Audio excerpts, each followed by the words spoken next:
Welcome back into the Sports Source. This segment of our show brought to you by Madisonville Marine. You see their website right there, madmarine.com. If I were you, though, I'd drive down to 411 North in Madisonville and check out their selection firsthand. That's because it'll take you an hour or two to do so.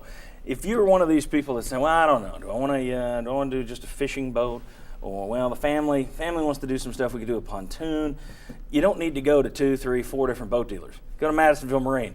They've got a selection of all of those different types of boats, from deck boats to bass boats to pontoons. You name it, they've got it at Madisonville Marine, including new and used boats. And our own Bob Hodge got a used boat down there at Madisonville Marine. Yes, I did. You happy? Had it out all day yesterday. There you go. Very happy. All right, Madisonville Marine. 3 Vols over the last 2 years have left school early and then gone undrafted. Tyler Bray and Darrington Centimore last year, Tiny Richardson this year. This year overall, 98 players left early from college. 36, more than a third, weren't even drafted. So they left their college and then just got hosed on the draft day. Who's to blame? Is it the agents? Is it the so-called media experts, the draft experts, those guys? Is it just, hey, kids better make good decisions? You're out of college, you should know better. Who gets the blame?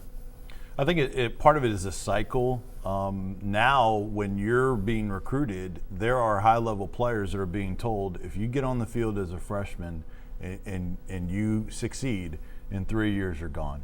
And I think the coaches are setting the table up to prospects that if you really excel, this is going to be a 3-year cycle and you're going to start that NFL clock earlier. I think that's part of it. Another is the kids make up their mind early. I remember Brad Hopkins before this past season, a Hall of Fame tackle from the Titans and the Oilers. He said before this past season that Tiny Richardson, when we asked him if he would go to the NFL, he said, I think he probably will, but he's not ready yet.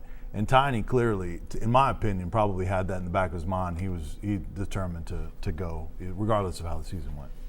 I'm going to come down on the line of in the end, it's the kids.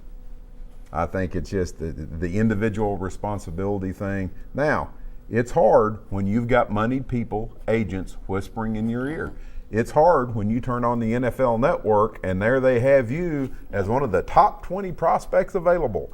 And so there's a lot of blame to go around. But in the end, it's the kids and sometimes the kids who has experience at home to be able to talk to your 21-year-old son and tell him what to do. Who has that? It just doesn't happen very often.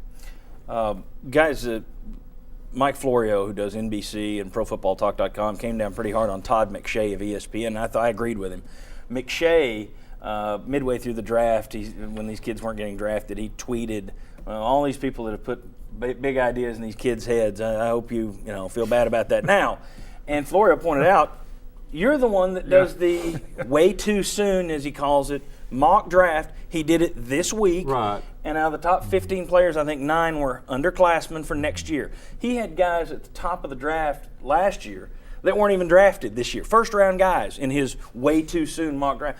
I think the media plays a little bit of a role in it, too. I think the media plays a big role in it. Kuiper used to refrain from doing that, but he's adjusted now, and probably ESPN's pressured him to do that. And see, this year, too, one of the things that played into it, a lot of people were saying this was the deepest draft that a lot of people, since they've been following the NFL draft, but 36 out of the 98, I mean, you almost wished that if they don't sign with an agent, you almost wished that there was something where they could have their eligibility restored or something there. And that's where I was going to go next. If a kid isn't drafted and he hasn't signed with an agent, now the trouble with that is who's setting up all your pre-draft workouts and where you're going and where you get an agent to help you with that. But let's say a kid doesn't sign with an agent, doesn't get drafted, should he be allowed to come back?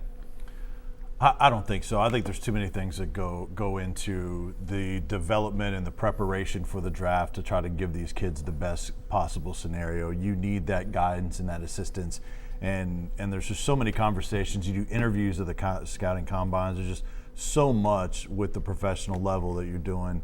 I don't think so. Plus, the coaches know when a guy is going early. They're out recruiting, trying to replace them and set up the roster that way. I think once you make the decision. If your draft grade is like a 6th round, I mean, what's really the difference in that for a lot of these kids? They'll take that chance. If they're going to be a free agent, they're still going to get a chance to make a team. Okay, so you say don't let them come back. I'm going to come down on the side of let them come back. I do too.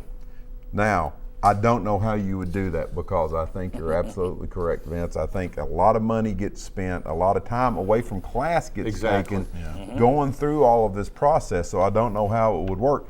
Maybe you let them come back if you're a UT player. Okay, now you got to get to come back Division I AA, something like that, but they should be able to retain some college eligibility. Let them come back, Mike, or no? I'd let them come back, and I'll say this more than ever. I think there's another factor. More than ever before, you hear a lot of talk about how the universities are making all this money, yet the kids aren't getting any. So I think that's in their head too. Yeah. Hey, time for me to get mine. I think that's a Agreed. good point. Very good point. All right, when we come back, we're going to try and help you keep track of Tennessee's basketball roster. We'll show you who's coming, we'll show you who's gone, and we'll compare the two. Are those folks coming better than those folks going? We'll take a look at it. Come on back on the Sports Source.